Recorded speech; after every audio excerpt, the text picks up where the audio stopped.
We can start recording. That's fine. We're not going to do sweet and sour for this one, right? No, we are.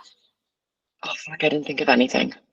Oh, okay. We don't have to. I can do I it. need to like plan things. I'm like, I used all my good ones. I love how you can't remember any good thing that you've had happen. You got a massage, didn't you? I had to think about, yeah, but she fucking canceled on me like 2 times in order to get this one massage, so it wasn't even a sweet.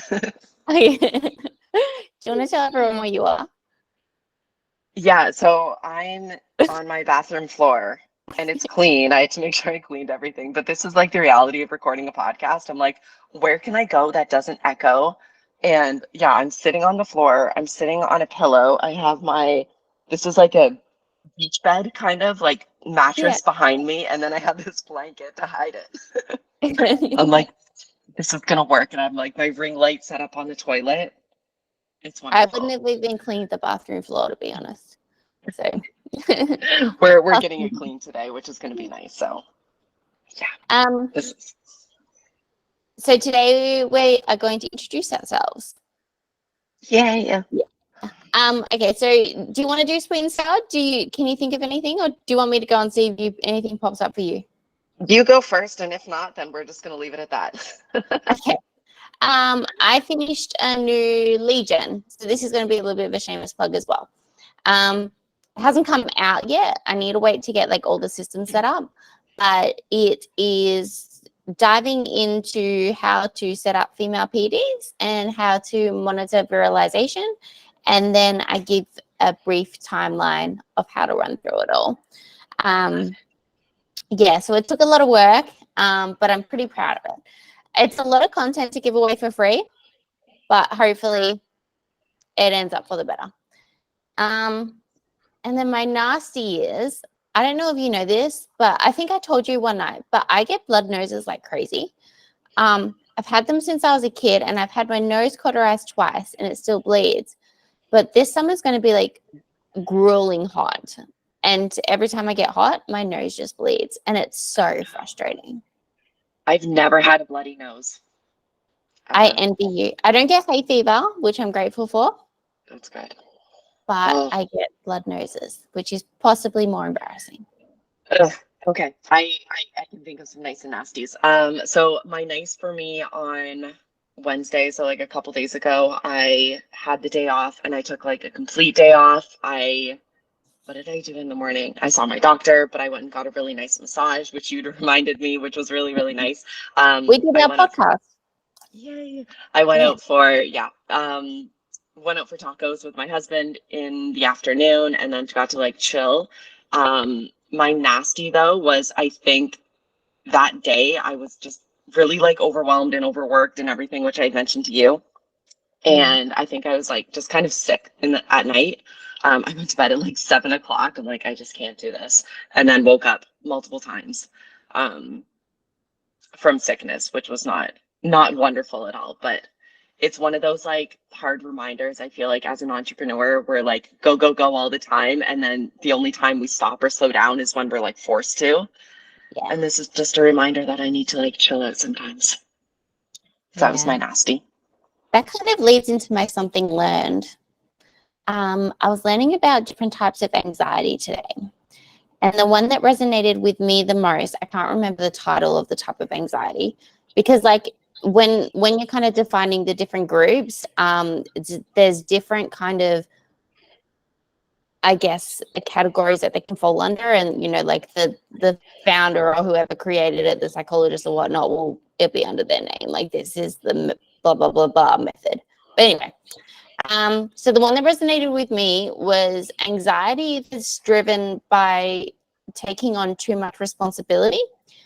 And that's not just within work, but like responsibilities within a relationship, and then feeling like you need to control or manage everyone's emotions. And that leads to constantly seeking validation from that person. And I think that the biggest downfall of it is it kind of, it gives you an inability to be able to express or show your own emotions. I feel that so much. I feel triggered. Yeah. I was like, okay, that's my reading. I love that. It's something you tried? You gonna do something? Did you learn anything? The anxiety I thing? I love, this is like a kind of play on the words. I love that I'm learning so much about you and from you. Okay. Like this is just like one of my favorite things about this whole podcast. Which is why today is going to be so interesting because we actually don't know that much about each other. I know. Something I tried. I got new spreadsheets. So I've been investing in kind of like restructuring on my business. So I got all these new spreadsheets set up and I went on and did like my income and expenses so that it's all automated, which was pretty cool. A bit overwhelming when I first saw them and I was like, whoo. A lot of numbers. Yeah. Oh, No, I love not that. just the numbers, but like setting up a new client on the platform and I'm like, I'm not used to it, but I'm getting there. I love that. I love that for you. We're both like learning, and I feel like business for both of us. It's one of those like, for me, it's just like, let's just fuck around and find out. Like, let's just find out how this goes. I've been like just diving into it. Something I've tried is recording a podcast on the floor in the bathroom. Love it. I'm going to figure out a way to make this better. I reckon my bathroom would echo because, I don't know. But yours is doing amazing. It's holding up well. It's because it's small. Like my other room, I don't have anything in there. It's like a treadmill and a desk. So it's just like open. I'm like, okay, well then if you have to be on the bathroom floor next time, maybe I can go and sit on my toilet because I've got a separate toilet and then we'll be kind of on the same plane. So I can feel better about myself. Yeah. Okay, so this is Femme Radio. I'm Dazz. And I'm Court, and we are redefining health. So don't forget to, if you don't mind, subscribe, leave us a 5-star rating. It all helps the podcast grow. Yes, please. All right, I'm going to let you kick it off with your about me. Okay. I feel like I have to start like when people describe like, who are you? And whenever you see this like on social media, and I know that you're like reading this and you can see what I'm going to say. It's like, it seems so weird to say like, I'm Courtney and I'm an IFBB Bikini Pro. Like, yes, I am, but I'm so much more than that. I'm a coach, but I'm also so much more than that too. So I'm a Canadian. I live in Mexico. I'm soon to be getting my dual citizenship in less than a year. So I'm very excited for that. I'm 35. I'm married to an amazing Mexican man, which I never would have imagined like saying that in my life. I'm a manifesting generator for anyone who's into human design. I'm, I guess, like an officially retired power lifter, but I don't know if I'm retired, so maybe unofficially. And I am a self-proclaimed taco queen. I'm a leap year baby. I'm left-handed. I'm super introverted, and I love the fuck out of my life. That's basically who I am in a nutshell. Yours is much cooler than mine, but I'm going to go into mine, and mine kind of dives into business because I know you kind of separated yours. That's fine. Go for it. Do you want to go into your coaching business or do you want me to do mine about me? Do your about me and then transition, and then I'll go into my business after. Okay. So for as long as I can remember, I always felt like I wasn't good enough. And I spent the majority of my time fighting to be somebody that I wasn't. And continuing to pursue the acceptance and validation of others. At 13 years old, I remember standing under the shower of running hot water, trying to burn the belly fat off my stomach. If anyone has ever done that, please DM me so I don't feel like a total lunatic. I started exercising compulsively, throwing away my school lunch and avoiding family meals. At 14, I had countless visits to the doctor's clinics, which ended up with several trips to the emergency room.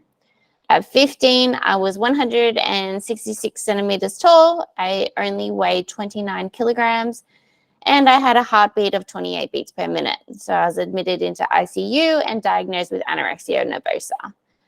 The doctor suggested that my parents be prepared to say their goodbyes, as I was faced with the real possibility that my heart might not make it through the night. Fast forward, I survived, obviously. I slowly learned, and I guess I'm still learning, to disassociate myself from my anorexia.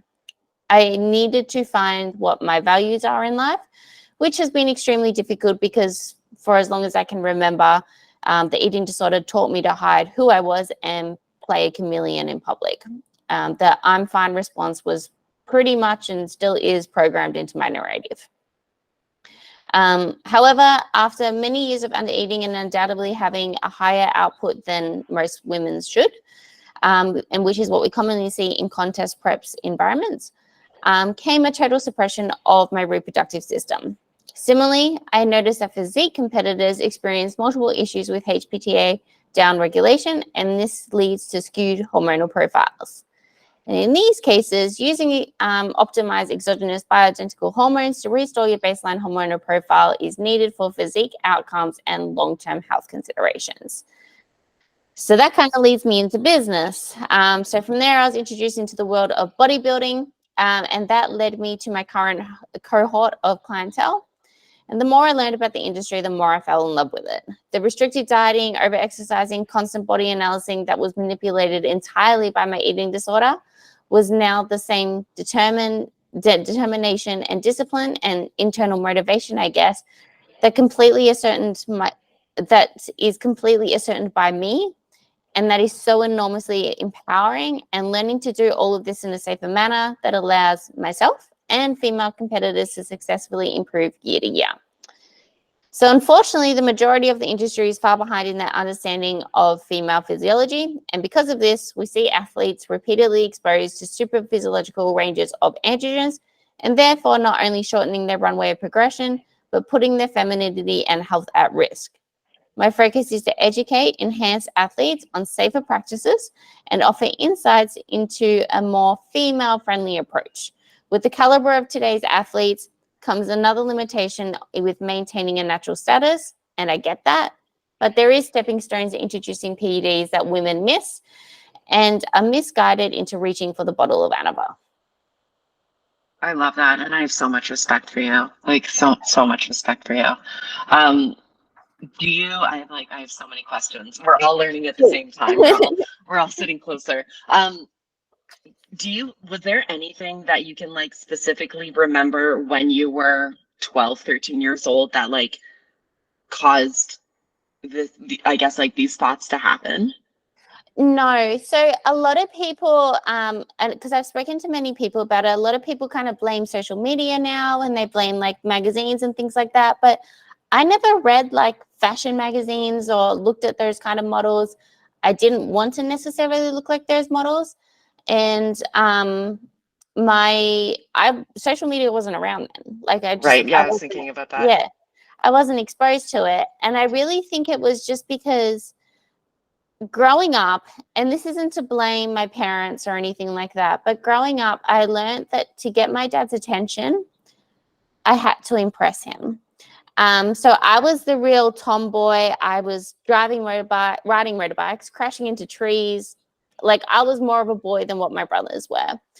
And I was very sporty. I performed really well at school, and that always won my dad's attention. He would always boast about me to his friends.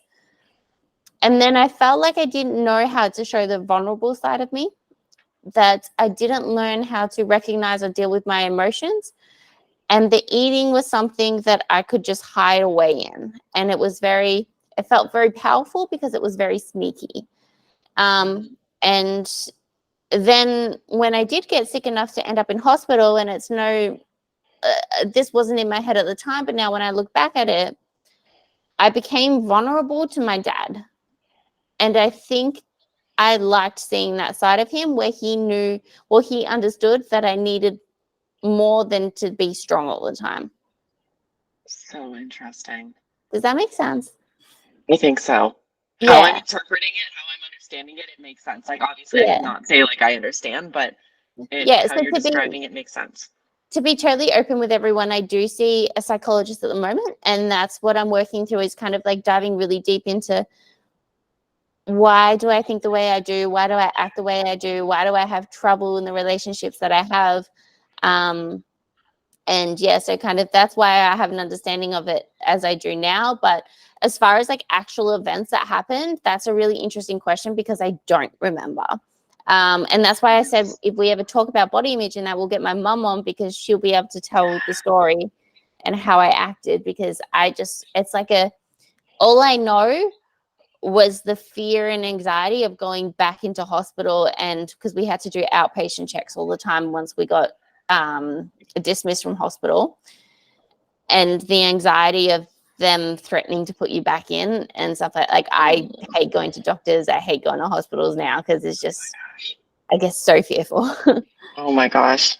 So how I'm learning so much about you too. And so it was almost like you turned your weakness basically into a strength.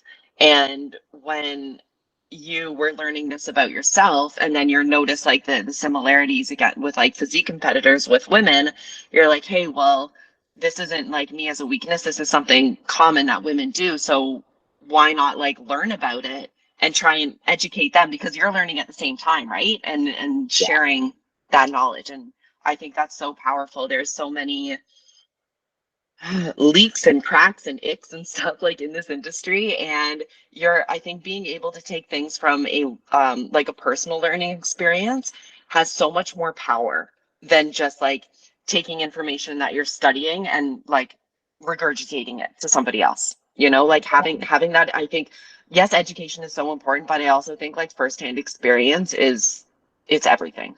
There's a term for that. I can't remember what it is, but it's like 3 things that you should tick off, I guess, to be considered, I'm butchering this, but like an expert in a field. And that's like education, experience, and I think emotion, like something like that. I don't think emotion is a word, but something that, or maybe like passion or something. Yeah, it's something that drives you to want to be better at what you do. So I was always like in the fitness industry. Like my first job was a PT on the floor and stuff like that. But then as I learned more about the struggles that I was having because of they call it relative energy deficiency. Because of what I was having of that is exactly what female competitors go through. So interesting. So your business is coaching competitors. Yes. Coaching women, coaching female competitors through competition prep with PED, like physical enhancements. Physique enhancement drugs. Oh my God. It is so early for me. I need more coffee. I do coach, like my cohort of clients is probably 50% male and 50% female. But I feel like so many people understand the male side of it and not many people understand the female side of introducing compounds. So that's why I kind of like over exaggerate that side of things, because I want females to feel safe to talk about it and ask questions I feel like it's still so new for me. Sorry. Yeah, rather. It's still new for me. And like, again, I love that I get to learn all of this from you. And I can completely see that, like with guides, it's like, yo, like, what's your stack or what are you running or whatever. But like the moment you mentioned like it about a female, it is so taboo. Yeah. And like, yes, there are very wrong ways of doing it. And there are also very safe ways of doing it. And just making sure that like you understand the time and the place and the side effects and how to do it and where to get your resources from, I think is so important. And I love that. Like when I think of female PED enhancements, you are one of the first people that come to the top of my mind, like in this industry in terms of like leading and educating. And I'm not just saying that because of this podcast, but like honestly, whenever like I need to learn information or want to know about something, I'm like, okay, what Stats has to say about all of this. I remember I was telling my neighbor what I did, and he's like, you don't look like you use steroids. I was like, because I don't, but I know a lot about them. Yes, it's so, yeah. And again, it's just because if we're not like jacked and massive, like doesn't mean we're not taking them, So a little bit about my business, and it's like almost the opposite end of the spectrum. So up until a month ago, my coaching focus for 9 years has been like lifestyle. So it's been like tracking your macros, body recomposition, strength training and hypertrophy, and building a body in like a healthy and sustainable way. I know that you do that as well, but from a more general population approach. And recently, I don't know if it was like this spiritual like download from the universe, but like yes, it was. But it just kind of came as like the next step or like a realization in my life that if I wanted to keep growing as a person and also like as a competitor, that I need to elevate like the people, the concepts, and all the energy around me. Not that lifestyle clients are bad or they're limiting or they're toxic energy. Like I'm not saying that at all, but I needed to embody like a different kind of mindset and create a different environment in order for me to grow personally. I'll get into like all of that stuff another day. So I don't know like what kind of like coaching label I have now, but I feel like it's just basically this middle ground of between lifestyle and competition prep. And I do think I want to get into competition prep at some point, but like I'm not quite there right now. Or at least like not giving myself that title, but I'm kind of starting to do it just very like almost discreetly or unofficially. So focus with coaching and my clients, it's like an elevated or extreme kind of lifestyle coaching, pushing barriers, working on real mindset development, digging deep into personal limits, barriers, habits, self-sabotage. So a lot of mindset work, and taking nutrition and training protocols to a higher level rather than, oh, it's okay if you didn't hit your macros for the week, like it's fine. We're not doing that. I also share so much more, including protocols and what's within like my coaching scope on my website. We'll include all of like our website and links and everything in our show notes. And I also have two co-coaches that I do my CFL coaching team with, which is Kayla and Rachel, and they bring so much more to the team and practices as well. So that's me from a business perspective. I have a quick question, side note. Because you would know this, with the notes in the podcast description, because I just said I've got a lead gen coming. Can we go back and edit it and put that link in later? In Spotify, we'll find out. Okay, cool. I think so. If not, we'll do it in the future ones. I think what I wanted to touch on there was there's a really strong parallel. Well, I didn't really make it evident, but in what you said about barriers and habits and self-sabotage and stuff like that. Lately, I've been doing, and I have this as something I want to discuss too, but I've been doing a lot of research into human behavior, and the amount of analogies that I can draw back to how I can incorporate that into coaching my clients better is amazing. Like, and I think that's really overlooked. Like, I think people focus too much on learning about nutrition and learning about training and biomechanics and things like that. And it's like, your clients don't care. Like if you treat them like a human being and you have empathy for them and you help them get through whatever they're going through in life that brought them to you, that's all they care about. Yeah, so, I've said this a few times like with clients recently, and like ultimately like this is the truth. Nobody cares about what protocols and what things that you have to do. It's like they just want to get to their goals, but they want to do it in a way that makes sense to them. Like I'm not going to start talking to clients about like muscle insertions or like anatomy or like the how I don't know, like nutrients like absorb into your body, like things like that. They're like, I don't fucking care. Just tell me what to do and do it in a way that I can like relate and understand. So having that, like, I feel like communication is so powerful with coaching and stuff. And yeah, the human behavior and even like self-talk. I don't know if you saw like my Instagram stories post about like how self-talk is so important. And just like little things like that. If the macros and the workouts don't matter, if the mindset and I feel like a self-understanding isn't there. Yeah. I told you that I've been journaling recently. And I think that the beautiful thing of that is you were just talking about self-talk is that I can spend time to go, you need to be kinder on yourself. This isn't in your control. Leave it. What was a win today kind of thing. And that gives me the space to do that. But I definitely think like as far as like habit forming, it's a huge important step for everyone to learn, because when I work with someone, regardless of whether or not I work with them for the rest of their life, when they do leave me, I want them to not fall back in a heap. I want them to sort of know, they might not do as well as what they did if they had a coach guiding them, but I want them to be in a better position than what they were before they came to me. Absolutely. Yeah, giving them valuable skills. Yeah. so that they when they leave the team. And that's the same thing that I do with my clients, is like, I don't care if you're here with me for like 6 months or 6 years. I want you to leave with the confidence and the understanding to do the things on your own, not just like being really good at following a program or like following a meal plan. Like, that's not it. It's doing the skills and having that like self-sufficiency and autonomy to be Yeah. like, I know why I'm doing this. That is so powerful. Touching back on the anxiety thing that I mentioned at the start, as far as like taking on too much responsibilities, you very much agreed that was part of you. How do you go with managing two coaches? I don't know. Okay. Up until a couple weeks ago, there was 3 of them. I And haven't gotten to my psychologist about that yet. it's been hard because, so my 2 current coaches, Kayla and Rachel, their learning and their experiences are completely different. So I have to be a different, I guess, like, boss to each of them. Kayla likes a lot of guidance, a lot of clear information, and a lot of communication. Whereas Rachel, she came from a lot of experience already, and I can just like throw something at her and she's like, yeah, I'll run with it, and just like go off and be on her own. Whereas Kayla likes like the rules and the guidance and everything. So me trying to understand kind of the balance and how each of them work.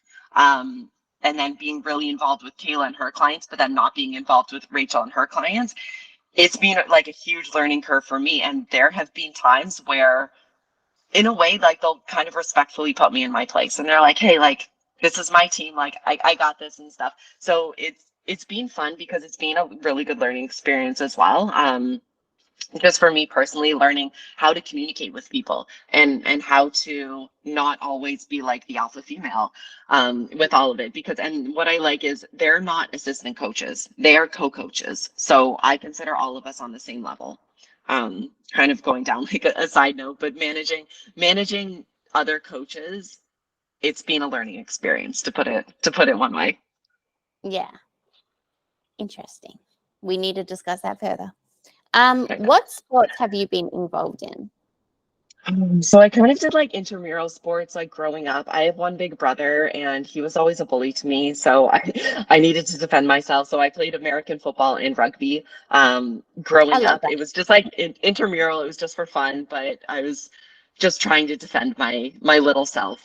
I got into powerlifting, I think about 8 years ago. And I competed in Canada and Mexico for 5 years. And then I got into bodybuilding, so bikini competitions, in 2019. And here we are. How about you? Do you want to go Oh, through sorry. all of your shows?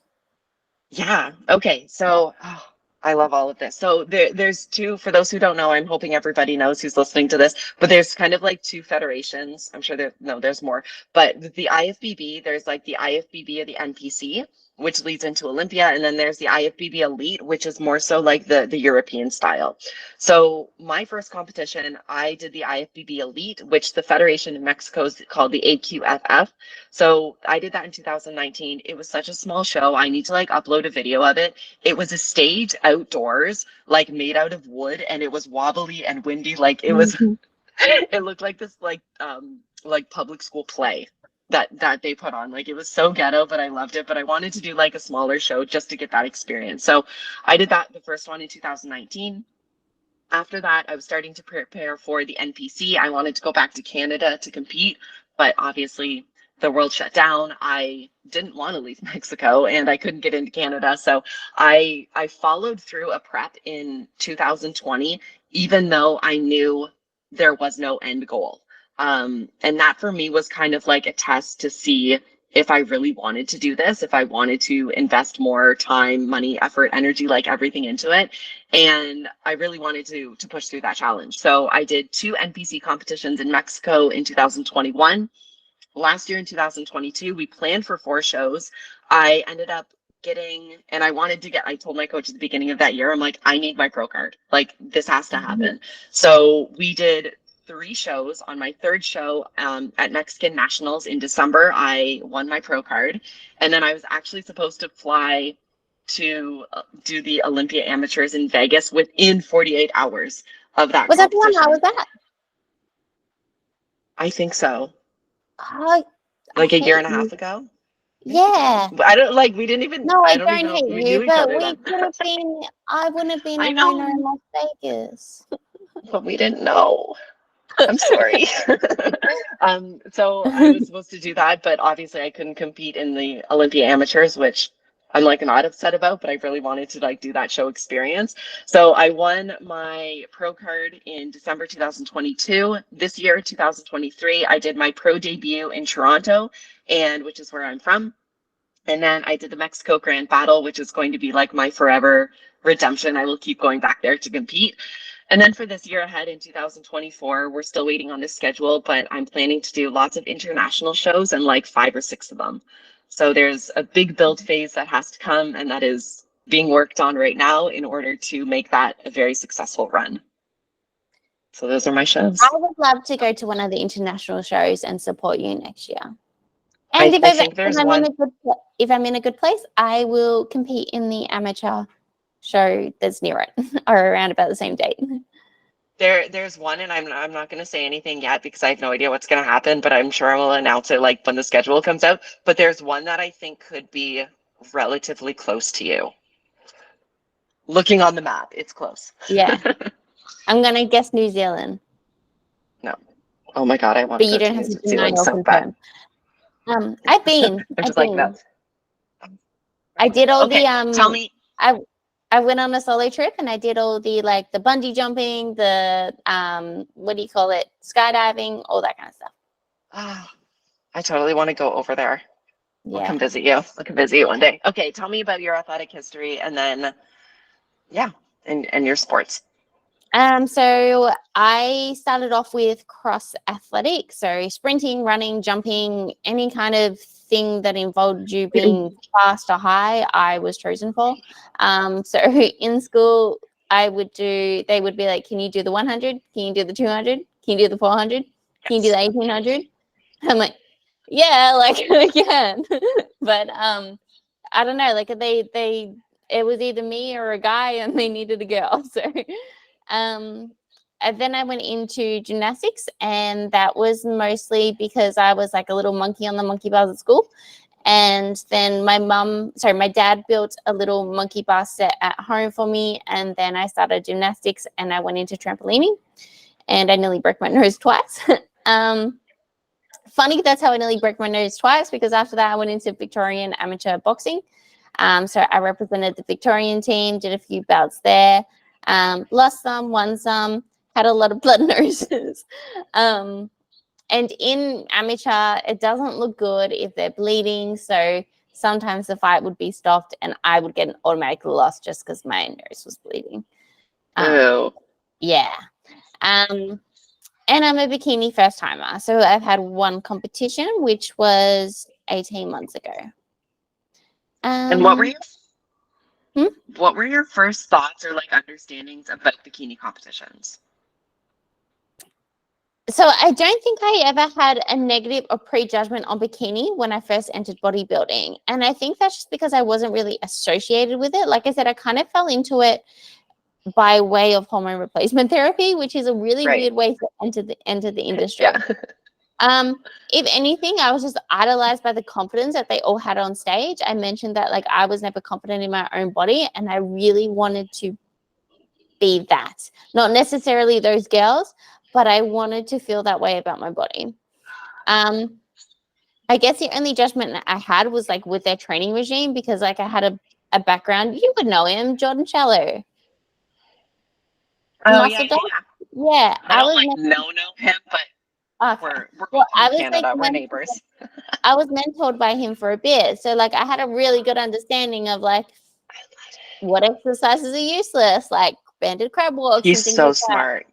Yeah, and I saw all these girls doing it, and so I guess that's what like I wanted to kind of sneak into their DMs and give them a slap on the face and hand them a proper training program. But beyond that, I didn't really have any judgment. I guess but that's what opened my eyes into, okay, these girls are using performance enhancing drugs to get the results, because it's definitely not their training. And what else I'll say? I think there is a huge difference in the way that females in the US approach bodybuilding as opposed to the females in the UK. I don't know if you've noticed this, but I feel like the UK puts much more of an emphasis on you got to train to a high intensity before introducing compounds. Whereas like, I feel like the US is a little bit more like, no, this is just what bikini competitors do. Like, you know, they take Anavar and they take SARMs and things like that. And it's like, whereas I think the UK is a little bit more invested in having the fundamentals of like the athletes understanding the drug protocols and stuff like that, but also understanding that if you're not showing up for yourself or at the gym, the PEDs don't go in. Yeah, it should be like it, and it is like it's a supplement. If you don't know how to do the training, like I'm totally gonna like cut you off right now, but I've had like after I did my first competition, I had a few people like my friends reach out to me and they're like, I want to compete. What are your thoughts on Anavar? I'm like, have you been training? Like, I'm sorry, what? Like, like I know nothing about any of this, but I'm like, okay, there is so much stuff, and I think I completely agree. I don't know as much about the UK, but I do believe that like you need to have a really good understanding and like try to push your training potential a little bit more, because the thing is you don't really like, you'll never know what your training potential is. Like for the most part, you probably aren't going to know. And I would say very strongly that most bikini competitors don't know their training potential unless they're like top athletes, right? I would say most bikini competitors don't even understand what their taking is doing to their body. I would agree with that. Yeah. I also hate the ignorant bikini models shouldn't use steroids. This should probably be in like one of my icks for like the industry. And like, this is true that most of them may not need it, but everyone in the top 5 Olympia is using it. And that's what sets the standard for what they want everyone else to look like. So that's true. Yes. So interesting. What was your first initial thoughts? I know that you were a little bit more exposed to it than me before you entered, so you've got a little bit more. Before I got into powerlifting, so I'd been like going to the gym, and I would say like I was doing bodybuilding, but it wasn't like I was training fairly properly, not like an idiot. I did my idiot training, then I did better training before I got into powerlifting. You did idiot training at the start, where it's like more cardio than. But I did too. But when you're an athlete, it's like, and you look like that, like on stage. Yeah, very different. But when I was like, I guess first exposed to it was probably like 2012, 2013. I thought, and no disrespect to you and anything, but I thought like you needed fake boobs. I thought that like it was, you needed to stick your vagina out to the judges in your back pose. And I swear somebody told me that like you had to sleep with the judges in order, like if you're not dating one of the judges, you're not going to win. And I'm like, the fuck? Like what? So I was like so against bikini competitions. Like I just thought they were so dumb. And then when I did my first competition, I didn't tell anybody about it. Like none of my clients knew, like nobody knew. So I went on stage, and then like obviously I talked about it after on Instagram, and people were like, but I thought you hated that. And I was like, yeah, well, I learned differently. So I had this like completely different ideology around competitions. I thought going into my first competition was going to be a really easy win because I was strong. And I'm like, I can deadlift way more than these bikini girls. Like I just thought they were like skinny. And again, the IFBB elite is so different, especially in Mexico, than the NPC or the IFBB. Even though I won my first competition, which like really doesn't matter, I thought it would like be an easy win. So I'm like, I'll do a bikini competition. Like I can do that. But then I learned a lot about myself. I just wanted to do so much more. So completely different thoughts versus reality. Yeah. I think that stigma around bikini competitors not having or like not needing a lot of muscle is still there. And I think we're going to touch on this in later episodes, but people thinking that they need to be wellness just because they don't want to be classified underneath bikini. And yeah. Anyway, do you read? I wanted to ask you what your favorite book was. Yeah, let's get into like some fun questions, some like Yeah. non about me, I should non-professional have, yeah, stuff. I should have transitioned with that. Now we're just going to switch to some fun topics. Hard cut. Um, Yeah. I I like reading, but the thing is right now, like my brain is so overworked that like the moment I have to like look at something, my eyes just like close.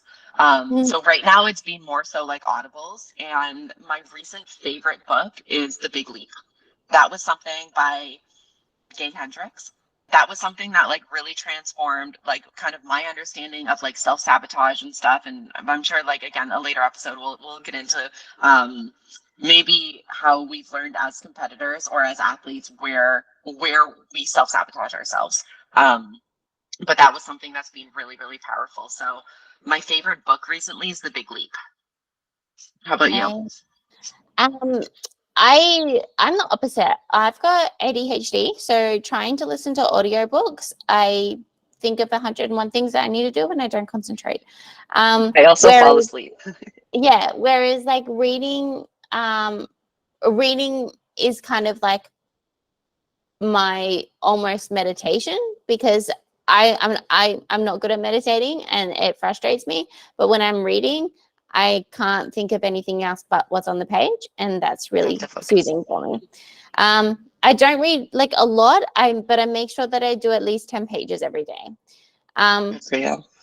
So my favorite book so far has been The Nightingale, and that is about the French in World War II.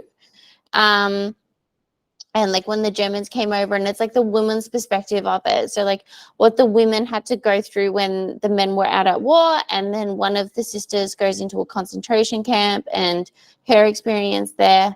I don't want to give the book away, but it's an amazing book, and you just feel like it's so detailed that every room that they describe or every environment that they could describe, you can just picture, because she does a beautiful job at detailing everything and detailing the emotions and the tone of voice and things like that. So Is that fiction? Is that a fiction?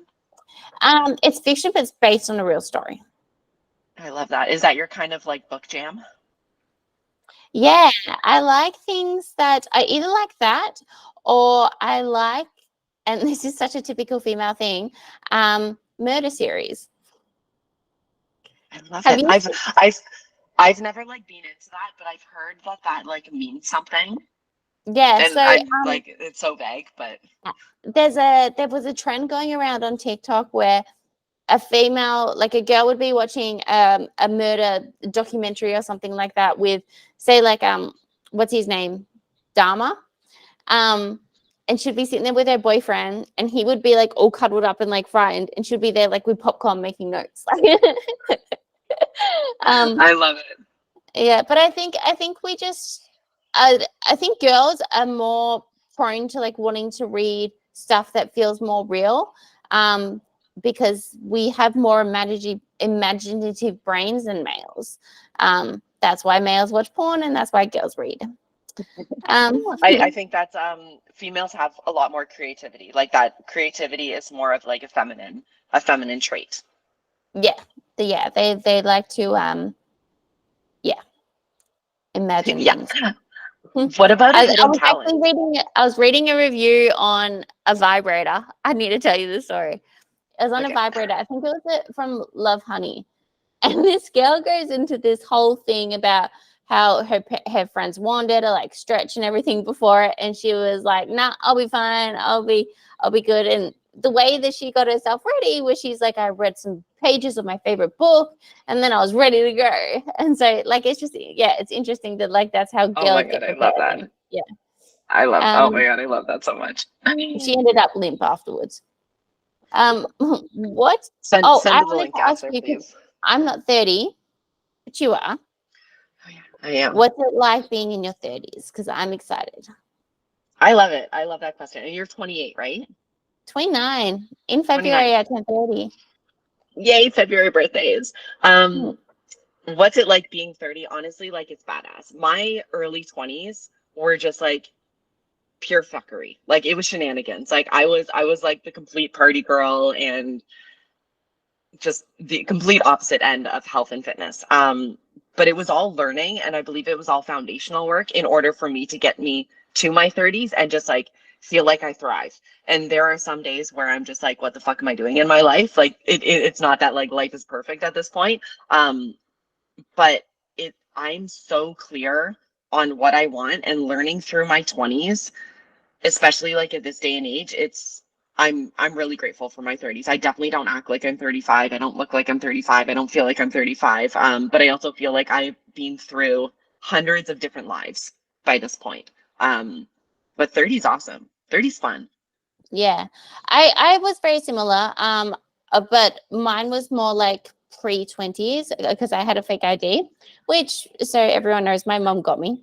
But I love it. Yeah, she used to vouch for me. But I was the kid that smoked pot in her bedroom, came home high, got picked up because she took some acid, and stayed up all night went out all night at overage boys' houses and things like that. But I was a nightmare as a kid.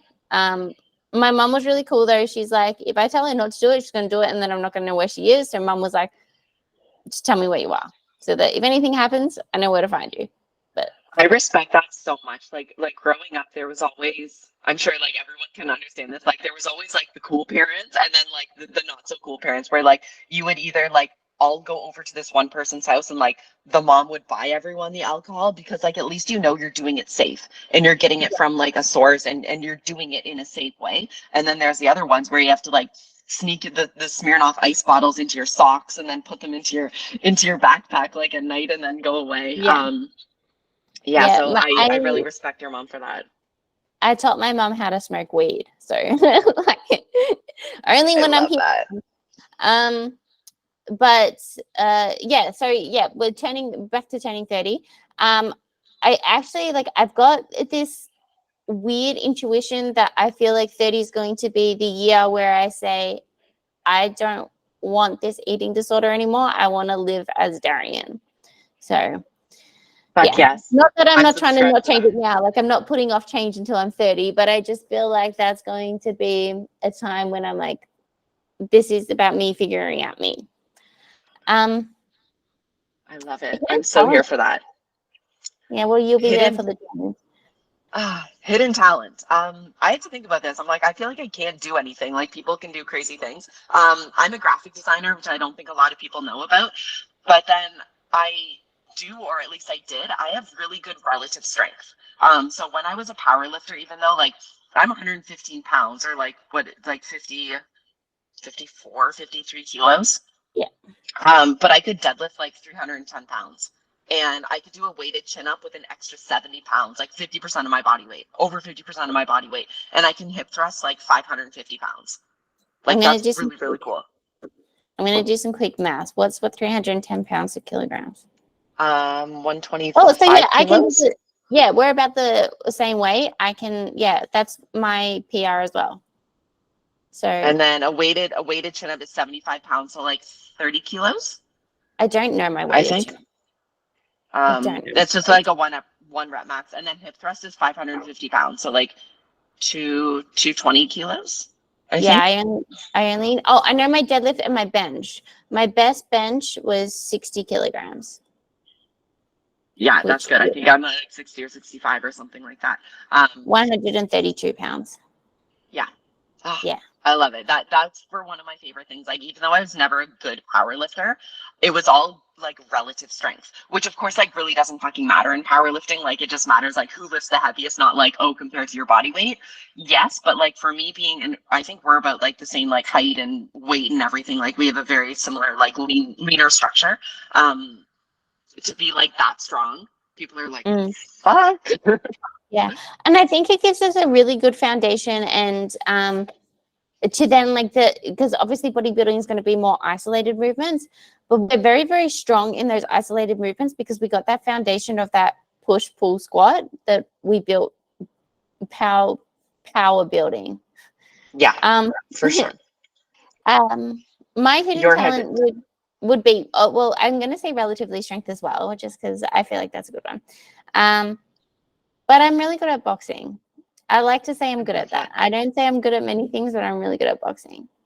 We need to see videos. You need to like post some of those or something. Yeah, I need to find them because it was all like when the old iPhones were out, and then you know how the data didn't transfer, or like now you just sync it.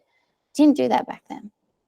I know you had to like plug it in and upload and Yeah, and I wasn't yeah. um, who's your celebrity crush? I used to think about that one. I don't ever feel like there's like the whole like girl crush or like fangirling kind of thing. But I really thought about this, and Jason Statham. I've got a thing for him, and I think it's his accent. Oh I have a yeah, I'm thing a for your sucker for accent. Mine would What be about you? you're not gonna recognize the name, but I'll tell you who he is after I said it. You can read it because I can't say his last name, but Alexander Skarsgård. Do you reckon? Okay. Skarsgård. I have no idea who that is. Um, have you watched True Blood? No.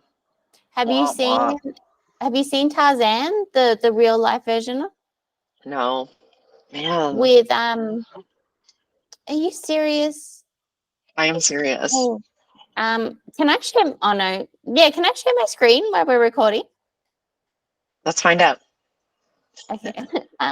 I think Oh so. wait, no, I don't. Oh yes, I can. Okay, cool. Let me pull it up first so you don't see whatever else I'm looking at on here. Hide the porn. Let Yeah. me go through another one of our questions that we have. Oh, sorry, Um, I wanted to say too that if C-Bomb's a celebrity, he's also a crush. Okay, you can yeah, move on. absolutely. I would count him. The weirdest food combination that we've ever tried that turned out to be surprisingly great. For me, it is salmon oats. And I have like this as a recipe on my Instagram. And I love my oats for breakfast. And I needed like a fattier protein source. So I started putting salmon in it. And oh my Okay. God. And people are like, it is so weird. But I'm like, you try it. You try it and let me know. And people have absolutely loved it. And then I will be completely honest, I feel like when you're deep in prep or you're competing and all you're thinking about is I need this kind of protein and this kind of carbs and stuff, like I have put whitefish on ice cream before, on like my Ninja Creamy ice cream. And I'm like, it is disgusting, but like it actually tastes good because whitefish I feel like sometimes doesn't have a taste. So I'm just gonna tell you that. Okay, back to this. If you are This watching is this on a video, you can see. this is Alex. So to me, my first crush was Tarzan. I know it was a cartoon, but my first crush was Tarzan. And Yes. then when this guy played Tarzan, there's no turning away from Tarzan now. He's I good need with to watch this. animals. He's very masculine. He can save anyone. But yeah, this is him. So I just think like he's not girly, but he's pretty. I do like a pretty boy that kind of like takes care of himself. Yeah. That's Okay, nice. how do I'm gonna click stop presenting and hope it doesn't cancel. Okay, yeah, cool. All Okay, right. we're good. Your weirdest food combo? Have you had Vegemite yet? No. But Okay. isn't that like some kind of like powdery crunchy thing? No, it's like a yeast. Yamite is like the other one. Yeah. It's very salty and a lot of people don't like it, but a lot of people use too much of it. You only want a little bit. That with eggs. And the reason, because like you salt your eggs, so you get like your toast, you put some Vegemite on it, and then you put your eggs on it, and everyone's like, ew. And then I'm like, try it. And then they're like, okay. Oh, yeah, the crunch and the sweet. Yeah, What's your ick word? lit. Yeah, That's lit. I can feel that. Terms like that and slay. I'm What not does sure it what the fuck. mean? What does lit mean? Slay lit is like, yo, that's fire, that's hot, that's like Yeah, super awesome, but fancy. then say fire. Yeah, like Yeah, it's I don't know. It's like don't say when the cool fire. kids started saying like, oh, that's cool. Like, but Yeah, it's hot, but it's cool. And you're like, what? it's like people that say lol. Don't say lol. Laugh. If it's funny, Yeah. laugh. If I it's think not funny, that's like one of don't my laugh. pet that's totally one of my pet peeves. Like when people like type LOL, it's like you did not laugh. Like, no. It is Yeah. just like an awkward like conversation ender. No, yeah. This is what Mic you drop. did. Hmm. It's like That was the smirk. level of your reaction. There was no laughing out loud. Such a pet peeve. So don't ever do that with us. I don't know if I have an ick word, but my ick phrase, and this is just like an immediate no to me, is when people are like, what are your thoughts on? What are your thoughts on creatine? What are your thoughts on Anavar? It's like, that is such a Okay. broad topic. Like, where's the context? Like, give me something, especially when clients, I will go back and be like, ask me a better question. So is it generally just relating to things in the fitness industry? I feel like it's anything. Like, Because it's such I feel like I'm gonna ask that a lot, like when we put in this podcast together. Yeah, but And you and I have context. We have context. Like, okay. if somebody DMs me and being like, is what are your thoughts on the Ninja Creamy? Is it worth it? Like, do you want to spend $300 on an ice cream machine? Like, Yeah. what is the context with it? It's just one of those, like, just, I think my thing is like, don't ask stupid questions, or don't ask like broad questions. Yeah, that's like when you do a Q&A on Instagram and people are like, I've lost 10 kilograms and my weight stalled. Why is that? I don't fucking know. Okay. What actor would you pick to play in a sitcom of your life? So I couldn't think of an actor, but I thought of a character. Okay. And I feel like when I say the character, you're gonna be like, oh, I should have chosen that. Monica from Friends. Fuck yes. Yeah, because Fuck she's like yes. so highly strung and anxious and controlling, and that's all me. But she's also very funny and's got some sarcasm, and that's me too. Oh my God. I love how you answer this question and how I answer the question. So keep going.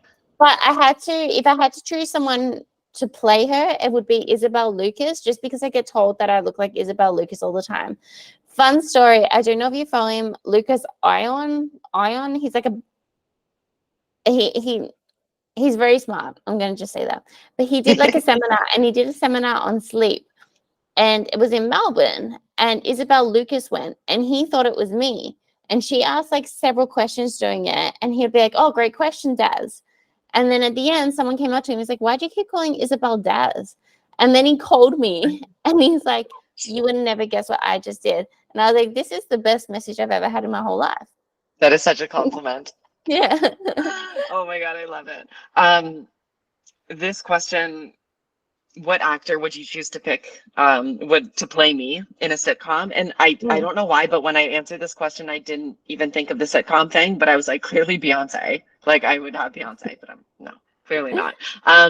I feel like if this was just like for an actor to play me, I don't know why, but I always feel like Angelina Jolie has like this badass but super feminine like skill that she can like be Tomb Raider, but then she can also be like this confident like alpha female kind of thing.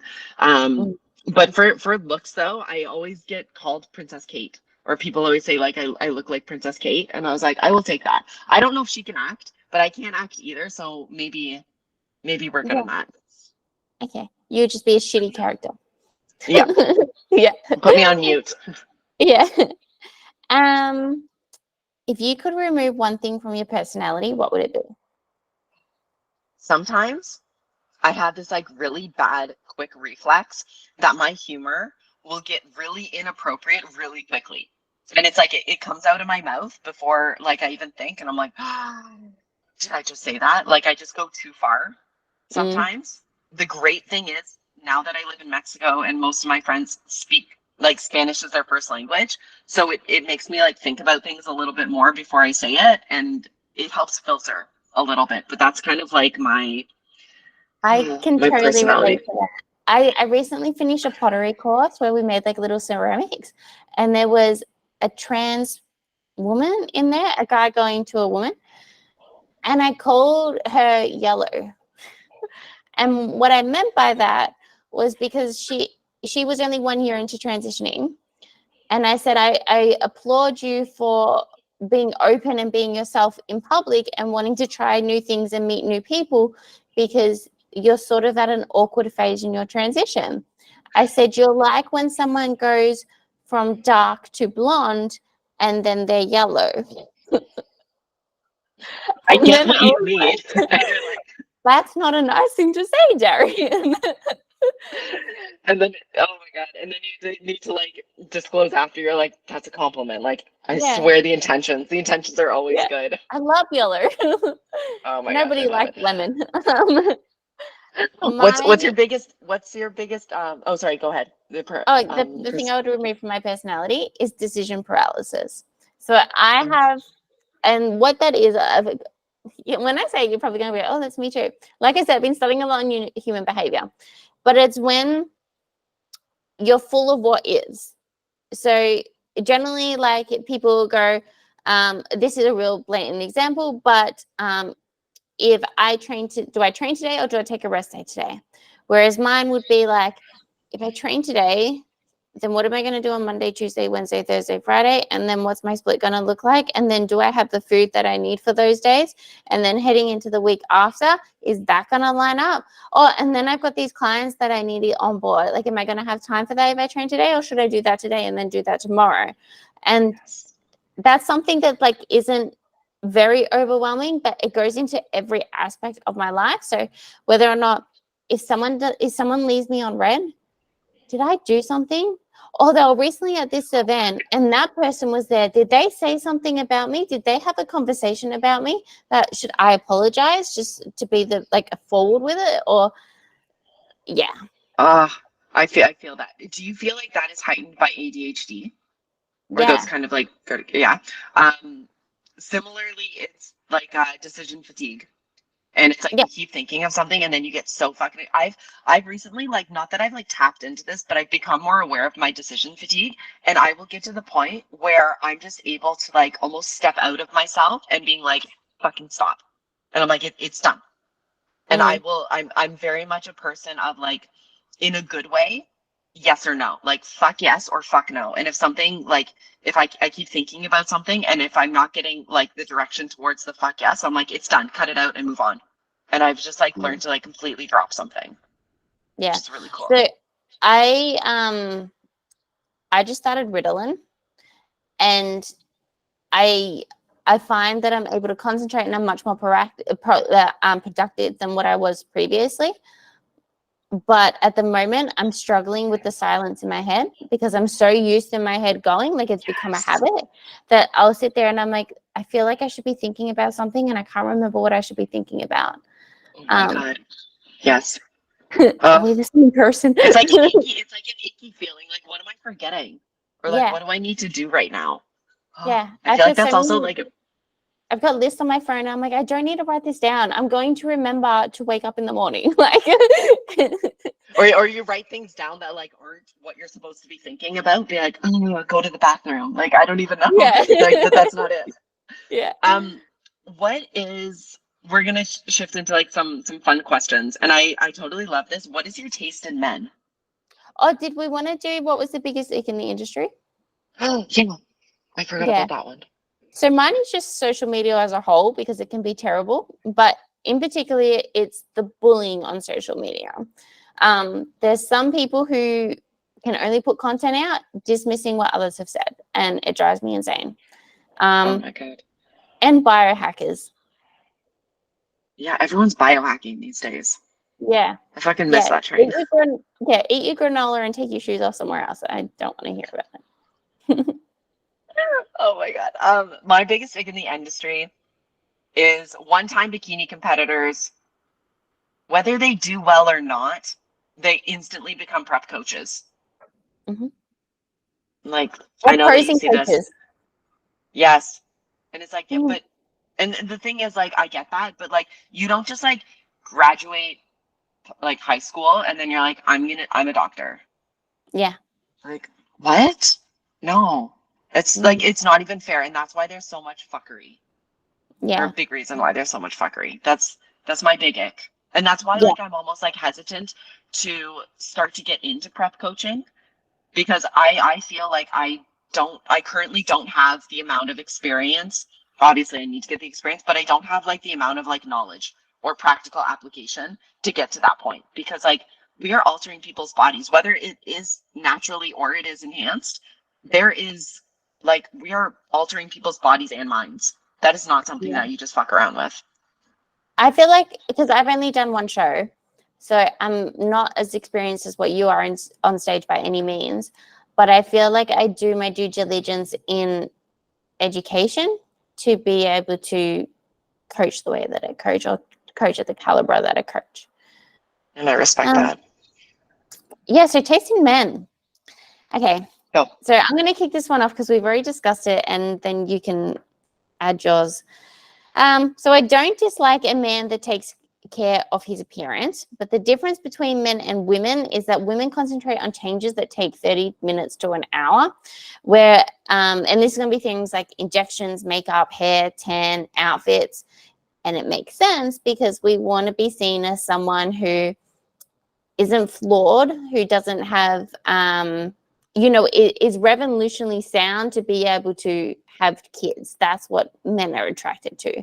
They don't want to see women with like lopsided faces or women who can't take care of themselves, because then that shows that you can't take care of your children.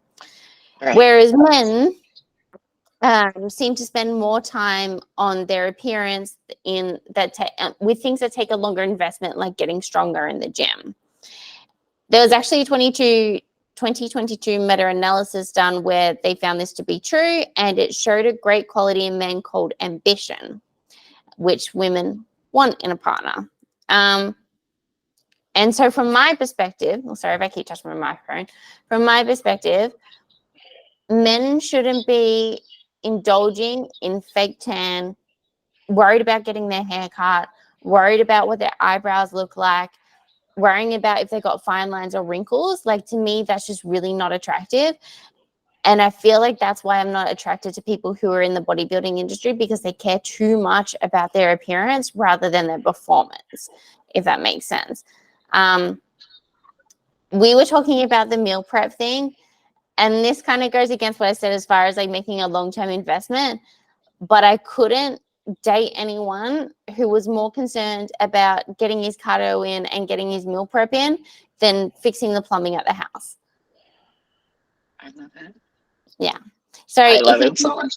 Yeah, if he can come home with mud on his face and sweat all over him, that's ideal. If he's in the gym taking selfies and then comes home with a perfectly permed eyebrows, I'm not for it. If he's prettier than me, then we have problems. Yeah. I like it because like we do have a little bit of contrast, like some similarities. I didn't realize this so much until like I really started competing in bodybuilding, but I really respect the guys that go into the gym and they train hard and they care about themselves. I feel like people who like eat well, train hard, it's a form of self-respect, right? Who can do it consistently. So I really like that. I would never be able to date a competitor. Like, no, I am a very selfish person. And I think like when I'm answering this question, I think about all the things that my husband like embodies. He is not perfect by any means. Like, I am not perfect. Nobody is. But I didn't realize these things that I really like in him until we like started dating and got married. So someone who's not a competitor but takes care of their body, I like that. I honestly, if a guy goes and does Botox and get his eyebrows done, which my husband does, like, yes, please, because his eyebrows are like super bushy. And I'm like, I need to see your face. But if you're doing that more so than like doing like I'm going to say like the manly things, then we have a problem. I like someone who's really independent, not super emotional or feminine, but someone who does have it, because I lack it. I lack a lot of femininity. Someone who's really fucking patient because I'm so high strung. Someone who's easygoing because I like, very selfishly, I'm my first priority, and my competition prep is before anything else, even before my business. And when we travel, he's like, whatever you need. And this is not him as like, he's at like my feet and like he's doing whatever I'm doing. That's not it. But like when my schedule and routine has to be so incredibly obsessively like strict, and he's like, okay, like let's do that. I'm like, thank you. Like, that is what I need. So my taste in men is someone who can be very alpha, but then who can also be almost like really supportive and kind of like beta at the same time, if that makes sense. I can relate with that, because when my ex, and I still love him dearly, but say if we were traveling and I needed the entire suitcase because I needed to put my meals in there, that's fine. you take the suitcase. If that's going to keep you calm and that's going to keep you happy on this trip, I can do without. If I need the kitchen, cool, I'll leave. Get the fuck I'll out. order pizza. Like, yeah, that's fine. You do you. I know you need the kitchen. The thing that I really loved about him was that he had passion. So he was very, very passionate about, he used to fix, or he does fix old muscle cars. Very, very passionate about that. Very passionate about music and music production. And when he finds a passion, he dives deep into it and he understands every I love concept. that. He didn't give a shit about training or bodybuilding and that was fine with me as long as he had interests and hobbies and things that he could better himself in. But yeah, I totally agree that it was like the stuff that we value. I want him to have values, but I don't want it to be the same values as me because then it clashes. Whereas it works really well if he's got his own interests that I'm not interested in. And so he could have the whole garage. I don't care. You have the whole garage, but I get the kitchen, for an example. Yeah. Yes. Oh my gosh, so much yes.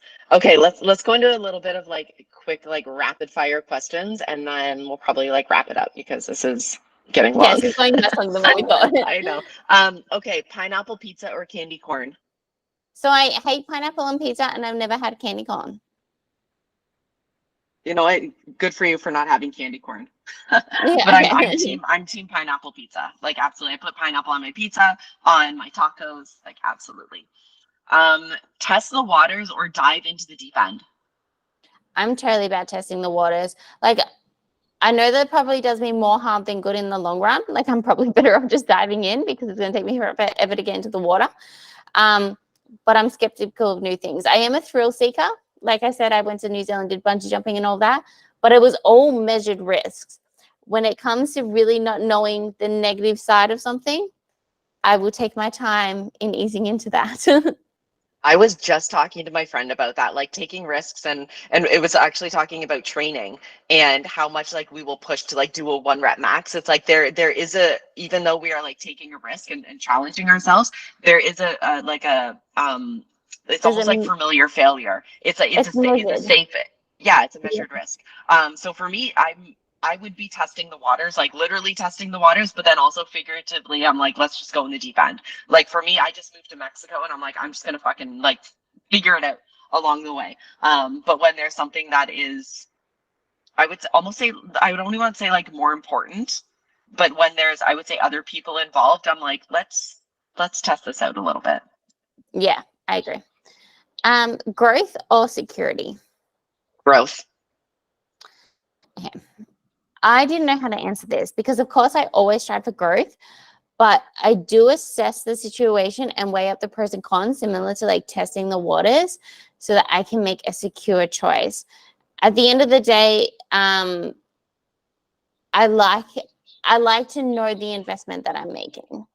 So I kind of like, when I saw this question on there, I was kind of more gauging it like signing up with a business mentor, for example. If they tell you that it's 10K for 4 months, I probably would be like, no, like, let me see what I can do first. I think there's other aspects that I can try harder on, and I want to try to do this on my own before I go and spend on 10K on something that I'm not sure is going to work. I get the whole thing of like growth within business and all that, but I also want to make a smart choice here. And I want to be able to pay my rent each week. Yeah, exactly. I agree. Your death row meal. Oh, give me a Brazilian steakhouse buffet. I am like team protein for life. Like, just give me all the protein. Steakhouse. I'm a happy girl. How about you? I had a different take on it because I was kind of thinking, if this is going to be my last meal, I don't necessarily think that it has to be something delicious, because my favorite cuisine is Spanish tapas. But if this is my last meal on earth, I don't know what life's going to be like after it. Like, there is going to be none. So I don't really care. Just fucking go for it. I think I would just like to try something completely different. I don't know if I'd go as far as like bugs and snails and stuff like that, but maybe something like a rattlesnake or a crocodile, because I know I'm not going to eat them now. But, you know, like, if the time comes and you're going to kill me afterwards, give me a fucking crocodile. So you won't eat bugs, but you're like Team fucking crocodile. Like, Because let's I just feel like bite it's into that lettuce. meaty. It's meaty, so it's like familiar. It's like it tastes like chicken. Whereas like there's no fucking way a snail tastes like chicken. There's no way a crocodile tastes like chicken. It is so hard. Oh my god, Um, I love that. all right, is that all? No, last one. Oh, Last one. okay. Body enhancement, whether it's tattoo or cosmetic, that you regret. I actually regret all of them except for my All of your injectables. So tattoos? yeah. Only because I would prefer to have none. There's some that I like I've got a Kuna Matata on my chest and I really like that. But the other ones I would, and I've got Kaylee on my wrist, she's my cousin. But besides from that, I would probably just have clean skin. I did get my eyebrows microbladed, and it's funny because I know your comment. I just got mine lasered off like a week ago. Yeah, so Yeah. I'm going through the process of them fading, and then I will get them redone by someone proper. So I've had my breasts done, and I regret that because not because they look bad, and I didn't go super big because I knew I would regret going super big, but just because I feel like it's not me anymore. At the time, this was when I was in my chameleon phase and trying to create the perfect picture of what Darian should be. And now I just feel like it's not me. I kind of want to get them taken out, but then I really can't be bothered playing around with my body anymore. So I'm like, ugh. I was just going to ask if you think 2024 is going to be the year that you remove them. Yeah, if we can. That can be the next step. First, I Maybe. gotta get my lips tattooed. Speaking of things that we don't have. I have that. I have my lips tattooed, and I need to show you the before and after of the lip Well, tattoo and the filler. I'm getting it the day that we're filming next. We're recording next. So I really need you to tell me in depth of whether or not I should numb my lips because I'm sort of like, don't even worry about it because I've had so many tattoos though. Yeah. Oh my god, yeah. It is okay. We're gonna talk about this later. But Yeah. yes, you need to get the numbing cream. That is like a non-negotiable. They should be doing it. They should be numbing it. In Australia, I can only get from the chemist now. Fucking get it. The one that you have to use for your lips. Like you can get Alma, which is like your normal numbing cream, but for your lips, it has to be like a specific type. Yes. Like full body, fuck yes. Body enhancement, like tattoo or cosmetic that like I regret. It's the first time I got my eyebrows microbladed because they faded into like this blue color. And I went through a fucking year of getting them removed and it still didn't remove. So now and then we've tried like reapplying it, but it's not adhering. So it's just been a mess. So like right now they're kind of like filled in a little bit, but I've been so I use retinol cream at night and on my skin, and that helps like almost like a white pigmentation, or it helps like fade. So my makeup girl was like, start rubbing the retinol on your eyebrows and it'll start getting like that the pigmentation out of your skin. So that's probably going to be like another year process to try and like, get that out. So if you use retinol. I got laser, and then she said that a lot of it grabbed, but she said up the top we might have to do a little bit of saline. But if I use the retinol, I might get away with not using saline. But it's probably going to be like every night for like at least 6 months. Like I've been doing it for 6 months now, and it's still there. But I noticed that it's fading. Like just Okay. Anyway. Okay, let's wrap this. This has been a long one. Finally. So anyway, that is it for this episode of Femme Radio. I forgot my line. Like we said in the beginning, make sure that you're subscribed, connected on all platforms. Give us some love. Share us on Instagram. Follow us on Instagram. At Femme Radio Pod. Yeah. FEMME Radio Pod. As always, if you've got any questions, please hit us up in the DM. And if you're interested in coaching with either Courtney or myself, that will all be linked in the show notes and on the Female Podcast Instagram page. Wonderful. Bye, friends.